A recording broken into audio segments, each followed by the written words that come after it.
તેર જૂનાગઢ લોકસભામાં હજુ પણ ભાજપને વધુ નુકસાની વેઠવાનો વારો આવશે। માળિયાહાટીનામાં ભાજપમાં મોટું ગાબડું પડ્યું। નેતાઓના વાણીવિલાસથી ભાજપમાં મોટું ભંગાણ।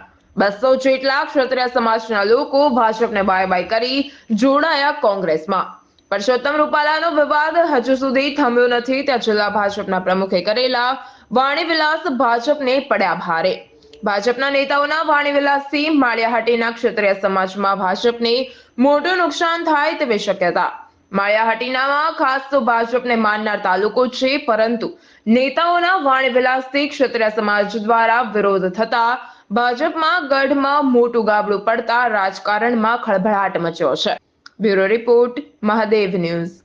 આજરોજ વડિયા મુકામે આટી ક્ષત્રિય સમાજના યુવાનો જે પરસોત્તમ રૂપાલાના નિવેદનથી સ્વમાનની લડાઈ માટે અને ક્ષત્રિય અસ્મિતાની રક્ષા માટે સમગ્ર રાજપૂત કમ્યુનિટી, રાજપૂત સમાજ ગુજરાત તરફથી નહીં પણ ભારત દેશમાંથી જે યુવાનોને ને ક્ષત્રિય સમાજના અપમાન માટે થઈને જે મુદ્દાઓ હાલના રાજકારણમાં ઉપસ્થિત થયા, એના માટે થઈને યુવાનોએ રાજપૂત કમ્યુનિટીના અસ્મિતાની લડાઈ માટે થઈને કોંગ્રેસને સમર્થન આપ્યું છે।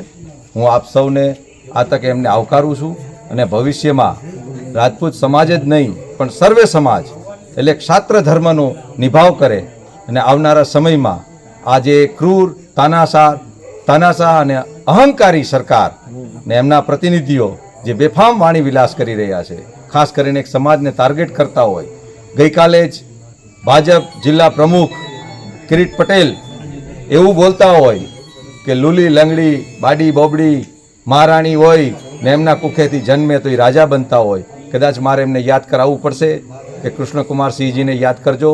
રણજીતસિંહ સિંધવ, આજે આપણે જે રૂપાલા સાહેબે નિવેદન આપ્યું છે એને કારણે અમે માળિયાના હાટી ક્ષત્રિય સમાજ કોંગ્રેસમાં જોડાના છીએ અને અમે બધાને જોડીએ છીએ અને અમે આજેથી ચાલુ કર્યું છે ભાજપ વિરોધી મુકામ।